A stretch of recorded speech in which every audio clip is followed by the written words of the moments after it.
let us know. There they are. And phase rush being taken by Crown. Haru coming in here early, making things interesting, trying to push Faker out of the lane. One rotation. Well, it's certainly going to help out with their vision score as a team, that's for sure. Boss does not get the vision until the quest is fully enacted, so take time. Haru in a bit of trouble here, but is Camille. Nice Cataclysm coming on in. They force the flash away. The safety for the laners. Haru's trying to turn on to Tal. See what he can get done here. Haru was recalling, and Tal in by himself. What the hell? They put themselves over the wall, and now Kalio's here to help out. It's not snowballing. Bot lane. Okay, double dazzle here. Ezreal very safe though behind. Bang taking a little bit of damage in the front. Just some trading. Hold on to the point though as Haru's mid lane. Oh, nice block on the dash here. Faker still has the flash available, but there's the miasma trying to burst him down. Not enough, and Faker, very Con-esque, saves his flash. A very smart thing to do. Knew he wouldn't need it, that he could outlast the damage. I'm sure he had one finger on the stopwatch just in case. Top lane again. Oh, the Ignite comes in here. Now we do have the call. The Forge God wants to knock him up. The stopwatch is there. Here comes Blossom for the assist. Had an opportunity to make himself known. He's looking for a dive down on the bottom side. Chain of Corruption does get Braum stuck up here. Gonna jump aside, but Blossom was looking for the combo.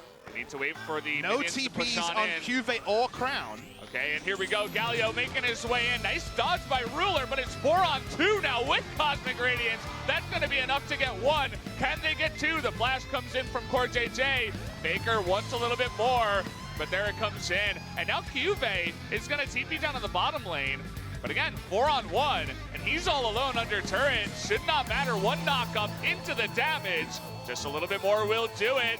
It's kind of funny to watch the Galio and the Jarvan and the Taric trying to get damage, but they cannot kill him. Baker's still trying to get on top of him. A double taunt, and finally they do it. Takes long enough, but that's going to be enough to get that down. SKT was intelligent. We haven't seen enough teams take advantage of summoners. Seen a lot of weird summoners in bot lane where 4 people have been rocking up with teleports. But the turret dive does come in with the Galio to reinforce. Ruler had expected there to be early action. He went Trinity Force to have some mid-game impact. That's not relevant when you're getting turret dive. It took a lot of extra time, which SKT would have preferred to be spent doing other things, but they still get the turret. They still get 3 kills, and KSV never disengaged.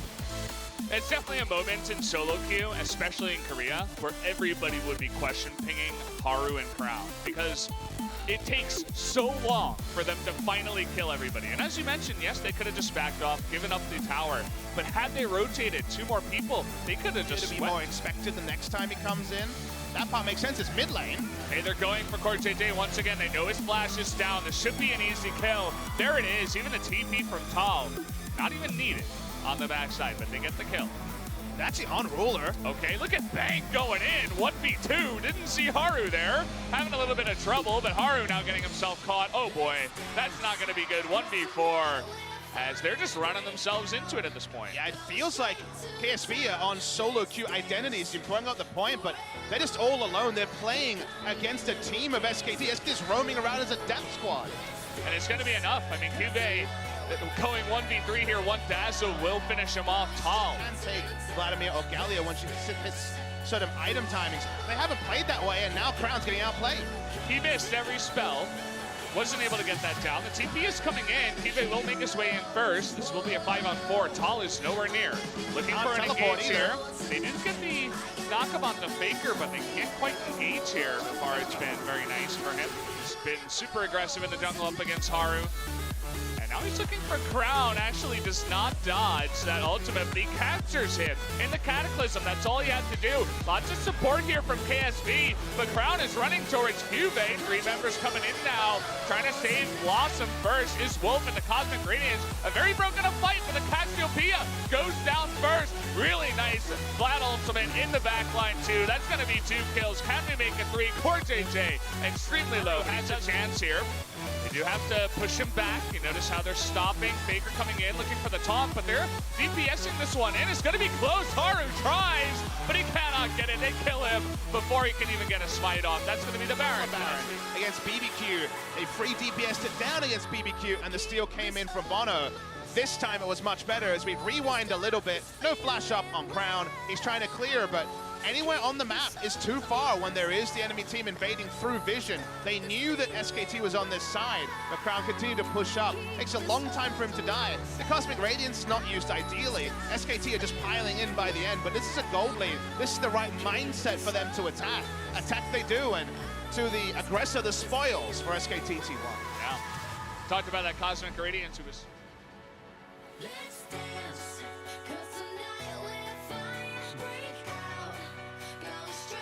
No escape outside of his splash, but still makes it work. Faker's diving under the turret against Crown. The perfect dodge there on the ultimate. Gets the solo kill underneath the turret. They're so far ahead.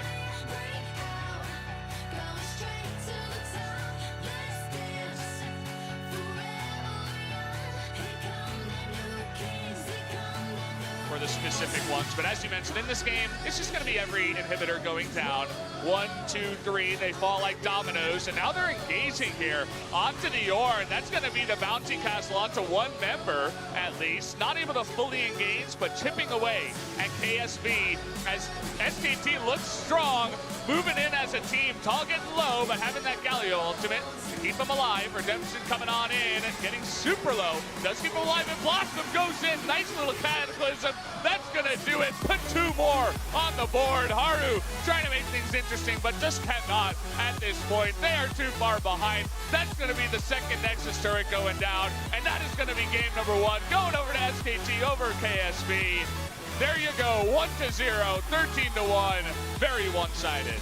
The buddy system enacted by SKT T1. They make us a believer of the bounty castle. They make us a believer of early integrating in Blossom, who 3 out of 4 games has been smiling at the end of it. The buddy system was so fun to watch. Everyone was trying to play around the natural aggressive tendencies, and seeing Faker, Wolf, and Bang actually aggressive, actually pushing and being opportunistic, no longer shackled by all the expectations of the fans and of the history, was heartening to watch for any SKT fan. If this is the SKT they want to watch, that's the SKT they got.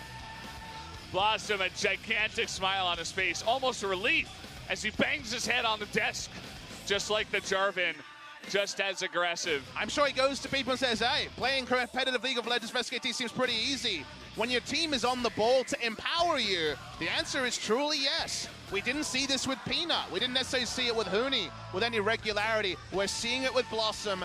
Whereas with KSV, what are we seeing on our screen? There's definitely disagreements. They are definitely not the unit that looked like the early...